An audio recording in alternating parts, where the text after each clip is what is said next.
Welcome to Tantrums and Tabletops. In this video, we're finally talking about 40k on the channel, but not 9th edition. Leviathan. We'll talk about it after this.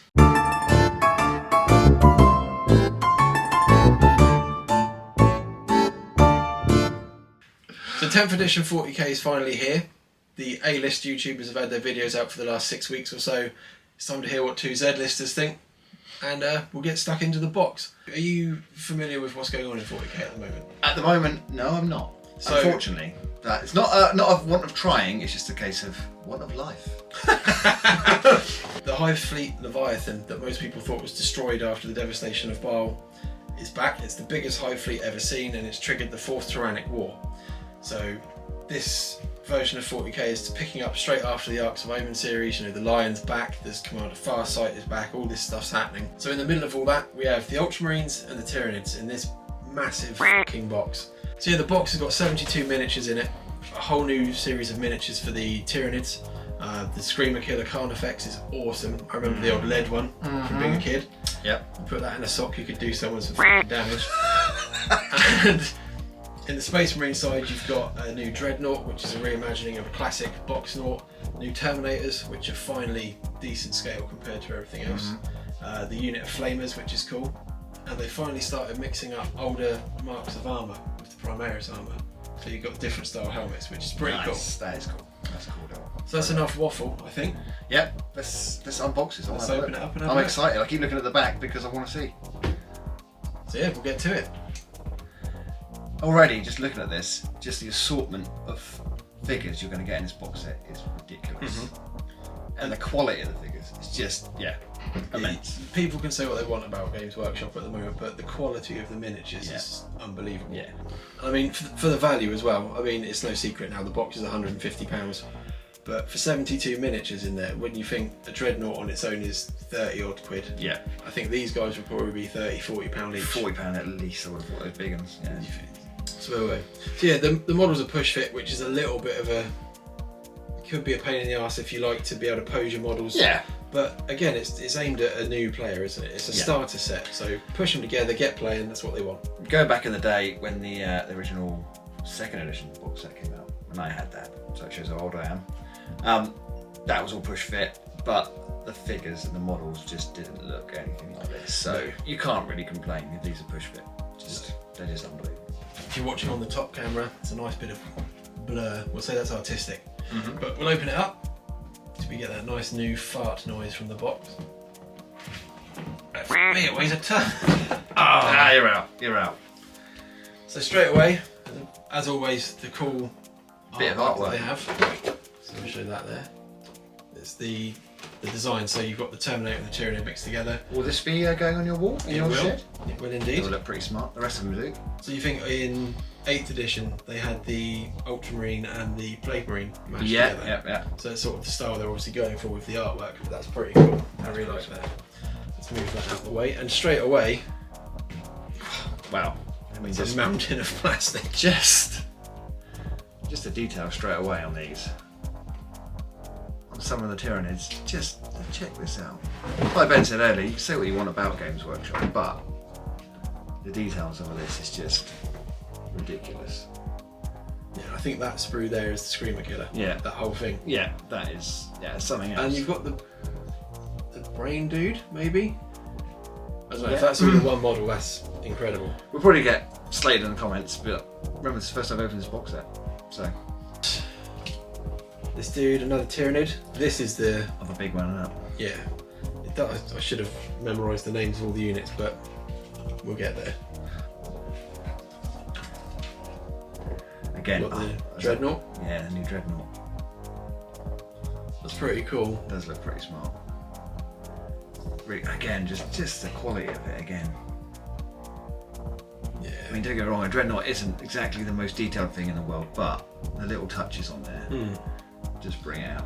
I'd say one thing that, obviously where this is a push fit one, they won't do, is on the multi-part kit, this piece opens and closes so you can see like the sarcophagus inside or whatever. No, that's really cool. I remember the missile launcher and las cannon, old style combo, which is pretty cool. Again, I guess librarian. Terminator librarian, yeah. Look looking at that. I think, am I right in thinking he's an older style model and they've just kind of revamped him up a little tiny bit? I don't think they've gone mad with him, have they? No, I think it's, they've tried to keep a lot of that aesthetic that people like on those models. I'm trying to think I'm trying to decide whether to keep the Marines as part of my Space Wolves army. Right, Different okay. chapter. Yeah, right. So if that's the case, then how to Wolf Priest this guy up a little bit. Yeah. Which would be pretty cool. That would be pretty cool. People don't know, just Boyer, that Tom is the actual Ultramarines player of us. Yes. And me and Ben both like the Wolves, so. These are cool, the new Termagants. Yeah, they are smart compared to the old ones. I think they're slightly bigger than the old ones as well. Yeah, they look a lot more. I mean, again, back to detail.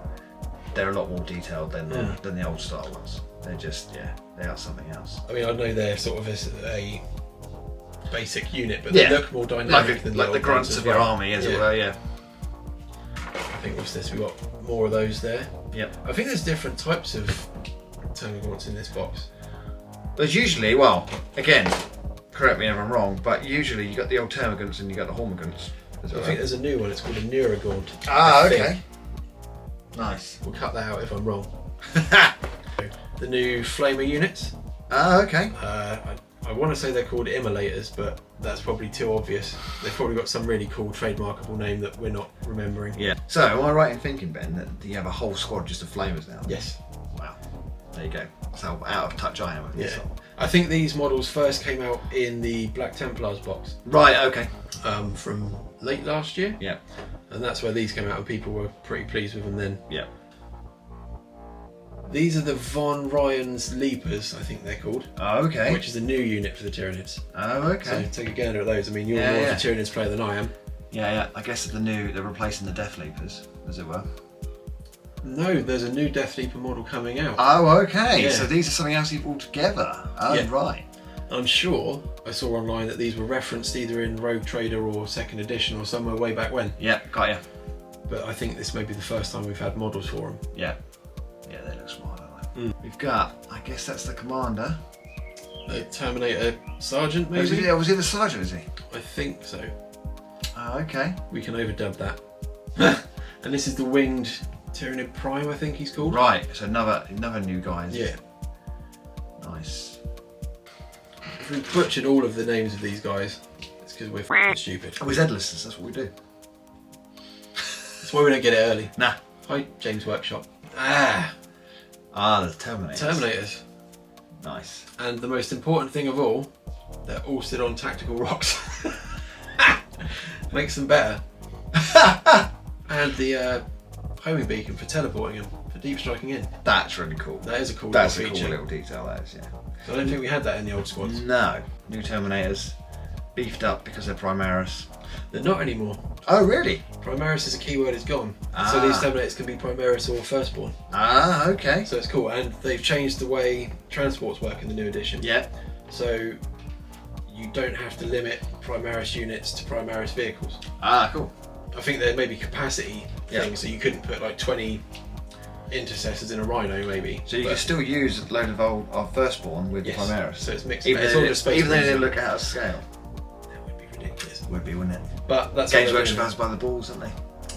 So yeah, so we've got Ripper Swarms, and what I guess are the Barber Gaunts. Yep. Which are a new unit, I think. Yep. Which is pretty cool. Yep. Pretty cool. Pretty smart. And then what have we got on the last one? Mr. Gamage. We have a selection of things. Oh, they're more Terminators. No. Are they not? No, they're not. These are they're not. These are they're not. Sternguard Veterans, they're called. Ah, okay. And the new apothecary guy, apothecary biologist or something. Forgive the pronunciation. We normally blame that on Tom, but it's me today. But yeah, so you've got all kinds of cool new units, and these are the ones where the helmets are slightly different, and it's like the older marks of armour mixed together. Ah, cool. Let's flip them over there, see if we can find one. Ah, there you go. Oh, no, there's a new one. Oh, there's an old one. Old school. Yeah. Oh, no. Yeah, so here's the apothecary guy. Yeah. You've got this cool container where I think they're going around basically collecting. Gene I seed? don't think it's the gene seed. I think this guy goes around and collects samples from like fallen enemies and stuff. Ah, okay. I think. Correct me again. I'm probably wrong. But yeah, I think his job is to go around and collect biomatter, and then they can sort of figure out what they're fighting better. Nice. The other apothecary does have the gene seed in his hand, Yeah, which is a cool model. Yeah, it's cool. So, the logo of our Lords and Saviours. Do you get another picture? Warhammer. No, it's just the logo. Cool, so that's the models. That was a lot of plastic. That's a lot of plastic. And I think that's the bulk of the value of the set right there. Yeah, definitely. Which is... And like Ben said earlier, that's a lot you're getting in that set. So, bark at the price you want, but there's a lot in there. As a starter set, it's ridiculous. Ridiculous. Next up, what have we got? Now, I'd assume this is the new rules. Yeah, so that's the Leviathan book. Like the core rules, fluff, background.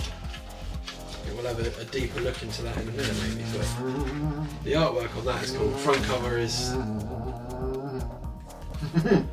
So yeah, you've got the front cover is the Terminator, and then I can't open this because it's yours. You need to be the first person to open it, Ben. It's very nice you let me pick it out of the box. So again, we'll look through this better more thoroughly in a minute.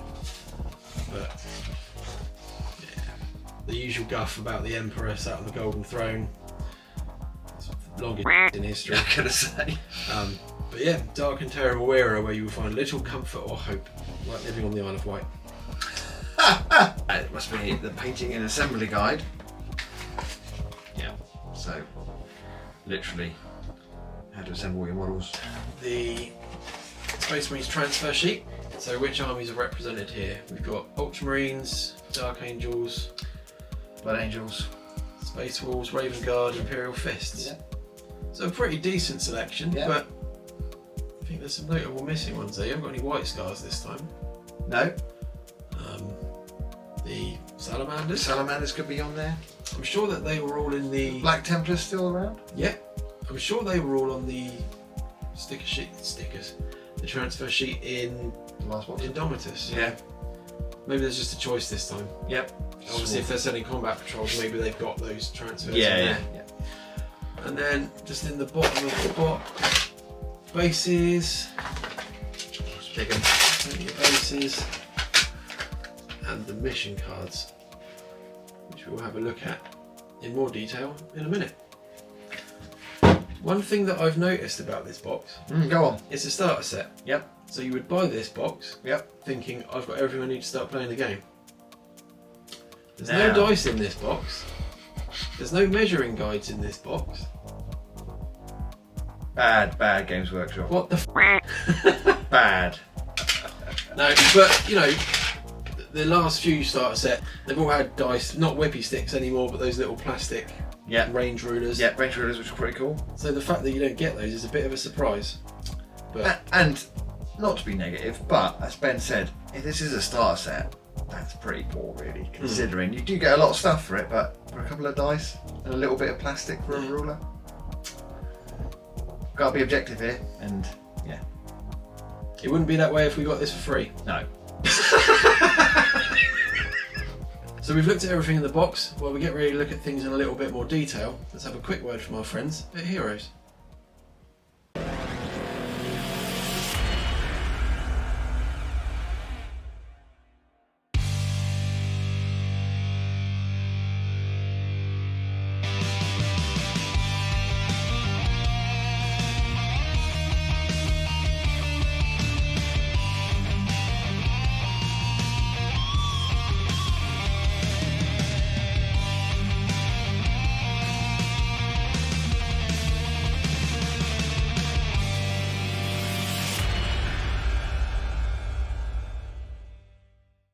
So we're just going to have a little bit of a close-up look and a bit more of a in-depth look, I suppose, more rather than close-up of these actual new sprues of some of the new models that have come out with this box set. And straight away, this bad boy, the Psychophage, I think you pronounce it that way. He's a beast. Looks awesome. He really does. There's a little detail I noticed straight away as I just had a look at it a bit closer. You can see that that's actually a Marine's arm. He's ripped off. He's going to suck in and eat. So that's pretty smart how they've done that. That's really cool. The list of little tiny details, like Beau was saying earlier, just the fact that they have tactical rocks. I don't make a joke of it, but they just sort of bring the model to life with little bits here. It's just awesome. Like the armour plates, the the little intricate details inside all the panels, the little bits of flesh that are shown through. It's incredible. So next up, we'll take a quick look at the Terminators. So on the sprue, I think in the box there are 5. Is that what we've got here? 1, 2, 3, 4. Yeah, 5 back panels on there. So there's 5 Terminators. Again, some snazzy tactical rocks that they're standing on. It's nice to have some of the old-fashioned weapons. The Soul cannon there. Soul cannon there. Yeah. I think I've seen that the loadout you can have, the Cyclone missile launcher is back. Oh really? Nice. But obviously that's not in the kit, so that must mean the multi-parts will be coming out at some point with those launchers on. I have one of the original Cyclone missile launcher Terminators, the lead ones. Again, pretty weighty, you can do some damage with it. But no, and again, just the size of these compared to the old ones, there is a size difference, but it's nice that it stood next to an intercessor or whatever. Yeah. Terminators won't look ridiculous now. No. And the homing beacon's a really cool touch. Again, that's a really cool thing you pointed out earlier, yeah. So, you've got some little base gubbins, so piles of bolter shells that you can put on as some decoration on your base. Yeah, they look cool. Cool, what do you want to look at next? I'll tell you what, why don't we jump and do you want to look at that? Because it's your box set. I think you should have a look at the Screamer Killer. The big boy. So he does look like the best, in my opinion, he's the best model in the kit, I think. He is, and again, just a reimagining of such a classic. Yeah. Like, when you think of a Carnifex, I know some of the newer models have been cool, but they're lacking that awesomeness of the old one. Yeah.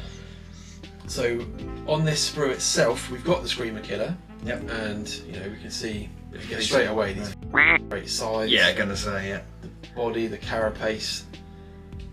It's just awesome. Yeah. Oh, can you see him on his face? There he is. Right there. Yeah. Get that close up. Right there. Hopefully the old school Screamer Killer face. But again, it's tactical rock. Again, tactical rocks up. But it's hard. Just looking at it on here, it just looks awesome, and that's the word I've used a lot. But I think that's the only way to describe it. It's just fantastic. It's bringing back a lot of memories of seeing these kits as a kid, like the old versions. Yeah, we're very old. Yeah. But also on this sprue, you've got some Neuralids, which are these little bad boys, little floaty bastards. There's 2 of those. And what's this bad boy here called? He is another new character, isn't it? Or new unit. He is the Neurotyrant. Right. Or Brain Bug. Nice. So I guess he's sort of the there. Yeah. He must be a psychic unit sort of thing. I guess. Again, I haven't looked enough into this, but I guess maybe he has some rule where because he's like a massive brain creature. Yeah. If the friendly units are within a certain distance, perhaps you get buffs or something. Yeah, bits and pieces like that. We'll find out when we actually read the book. Was just the sprue of the 2 leaders of the gang. Yeah, definitely. Again, you've got the, I believe, is he a captain, this one? Yeah, Terminator captain. In Terminator armour. Mm-hmm. So there you go. Again, back to the bases. I know we've taken the mick of it off, but that's really, really cool. There's a tyrannid head there. I don't know if you can actually see that close up. It's actually a tyrannid head. So he's actually got his foot stomped into the tyrannid's head, into the ground. The other foot obviously on the concrete next to whatever he's stood on, but that is just a really, really nice touch. Yep. So again, just looks really, really cool. Nothing like over the top with him, just basic. He is the captain, you know he is. He's got the massive great big sword, he's in the Terminator armour. Again, just to put him on this, just something as simple as that just shows, look, he's the guy stomping the brains out of the Tyranids there. And next to him, it's the what's he called? The Tyranid Prime, the flappy. Yeah. So again, another one to sort of. I guess he's going to replace the Broodlord in a way, but okay. He's not. I don't think he's going to be the Hive Tyrant because obviously he's a little bit small for the Hive Tyrant. I would say he's still going to be sort of a lowercase sort of ranking part of the Hive Mind, as it were. But the Broodlord definitely was one of those like huge sort of gene stealers. It wasn't over the top big, but enough to lead the army. And I guess in looking at him, he's going to be the same thing, but obviously going to have wings, so he's going to be flying around the battlefield, causing chaos. And seeing that model put together, it does look really cool. Yeah, nice. If we'd have actually bothered to do some prep work and read the Warhammer community articles, we know exactly what these guys were. We would, but it's not our style. No, it's not our style. Our style is idiots in a shed, like a lot of people out there. It may look like we're in a fancy studio, but check this out. We're in a shed with a green screen behind us. Exactly. Now we're on a beach. And now we're going to look at the rulebook. So then, yeah, we've got the Leviathan version of the rulebook, with this weighty tome. There's a lot of pages in here, as we've already said. This is specifically, and it's only available in the box set. You can't get this version of the book, but they have announced that there is a standard version of this, and also a collector's edition with cool artwork of the Emperor on the front. It's limited edition, all that sort of stuff. But yeah, let's have a look in here. So again, we've got just like a bit of a preamble, setting the scene for what's going on. And then, so this is giving you some background on all of the different armies you can play as. Big section on the core rules. And again, this is something I want to touch on because again, this book is awesome. But the first 199 pages of this book are fluff, background information on the hobby, which is really cool. It sets the scene. If you're a new player, it gets you straight in. The next section for the core rules, which is page 200 to wherever we get to, like 60 pages of rules basically, they're available for free. And online, that PDF will get updated every time there's an errata, or anytime they need to put something right. So you don't need this book, which is, again, it's a lovely part of the set. You buy the set, you get everything you need, but this will be outdated day one. Because people have realised there are ways to exploit the rules as written, so they'll have to change things. It's a cool thing to have, but the PDF is free. It's worth getting that because that will be updated and you don't have to worry. Same as the indexes that they've brought out to replace the codexes. They're coming out in a week or two to buy as data cards, but they've released them all for free already. And the PDF will be updated for free. So if you're a completionist and you want things in your collection, it makes sense to buy them. But you don't need them this edition, which is actually really cool, don't get me wrong, because it's quite prohibitive having to buy a new codex every 6 months. Especially when you got like 6 armies. But yeah, so they've done something really good. The rules are free to start off with, all of the army lists are free. They're going to start putting codexes out soon, we know that. You're going to have to start paying, but to start off with, that's really good. That is really cool. You think when 8th edition came out, you have to buy the indexes for everything. So Yeah.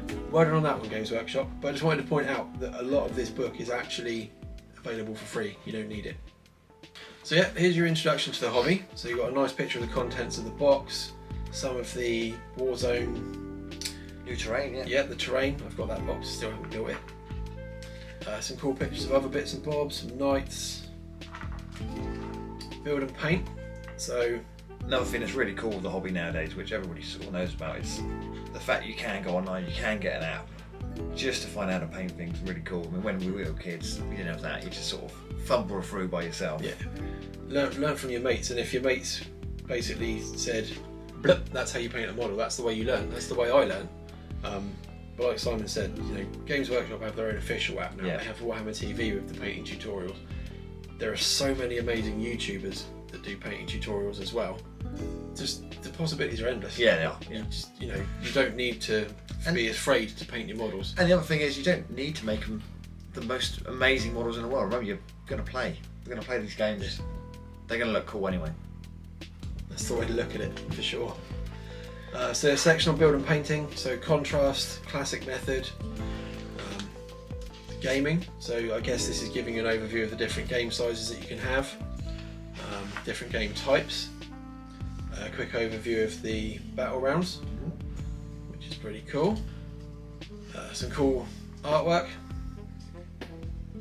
Again, always they've been good at with everything. From day one, I think Games Workshop have been really cool with getting their models out and having these like awesome dioramas and bits and pieces. What's really cool here, they're crediting the artists who have made the work. Yeah. That's something that a lot of people have noticed has been missing from Games Workshop for a while. So that's really cool they're doing that. I'm hoping some of those credits that say who's done all these cool paintings and stuff. Who knows?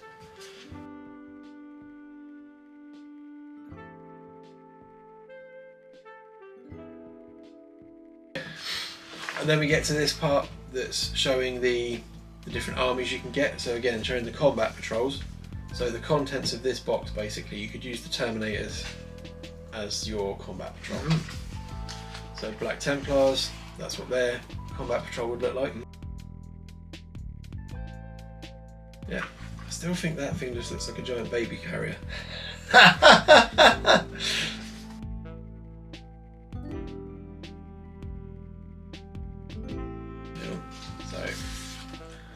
So then we've got the Tyranids, the Great Devourer. So again, you got some just fluff background.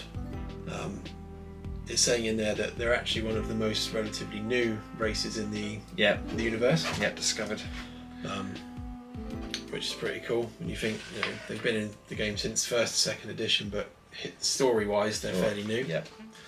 Then you've got the Verdengast Swarm, which is basically the contents of the box, and that is the combat patrol for this game. So they're setting you up to be able to play combat patrol size games straight out of the box. Yeah, which is with no dice or range rulers.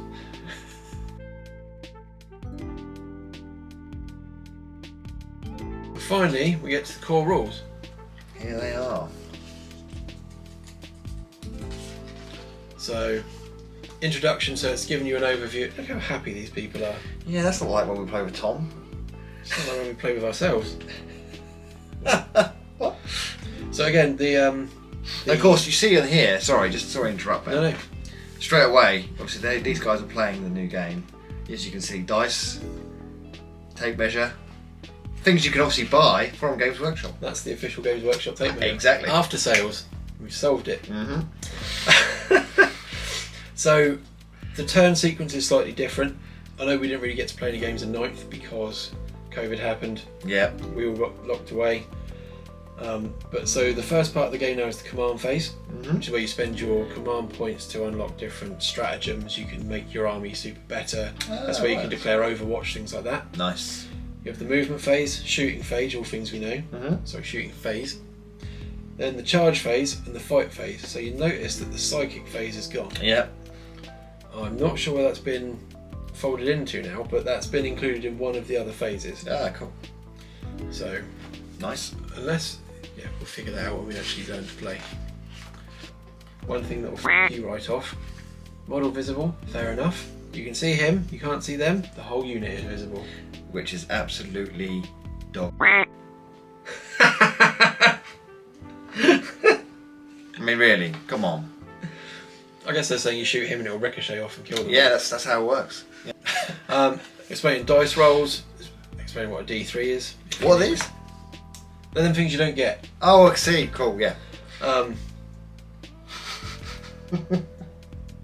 It even goes into hints and tips for dice rolling. First hint: get some dice.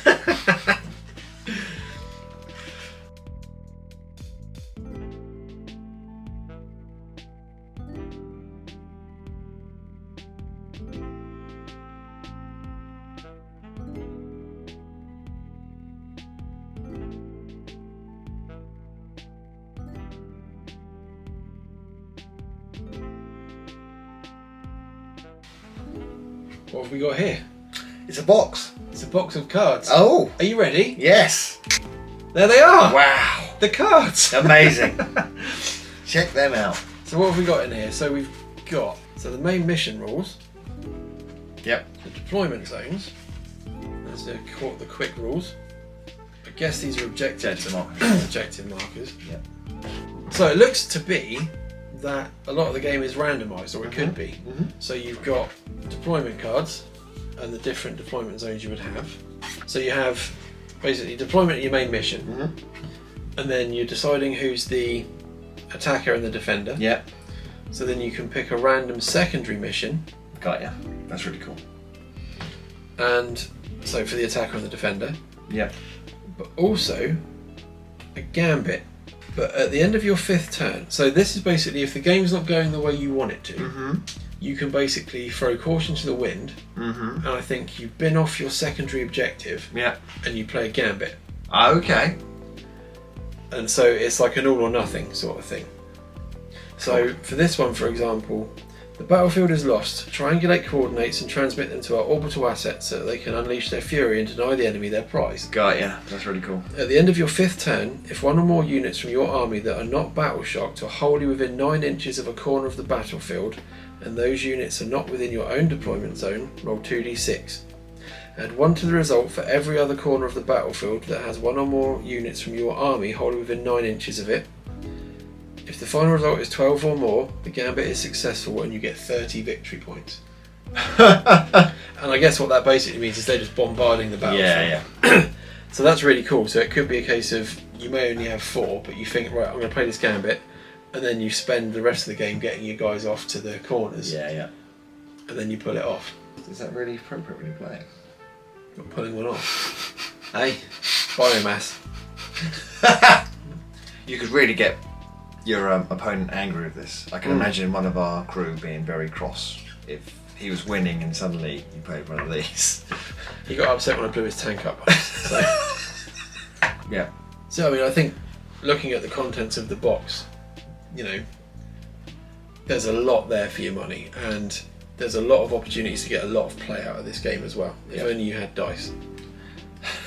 But you know, and part of this global campaign they're running as well to whether that will help write future lore, whether there's a book that will come out based on this, or who knows. But that's really cool. Makes it more immersive. Means that your games have actually got something behind them. Yep. And yeah, I can't wait to get these built, and perhaps we should try and learn how to play 10th. Yeah, if we get time, we will. You've got a lot of painting to do. I have. There's a lot on the pile of shame in front of this. Exactly. But we'll get there. So we will get there. We 2027, we'll play a game of 10th. Yeah, just before 11th comes out, we get a game of 10th. Yeah. Thanks again for watching. If you like what you've seen today, obviously like and subscribe. Hit the notification bell so you get all our videos when they come up. And leave a comment down below. We'll see you soon.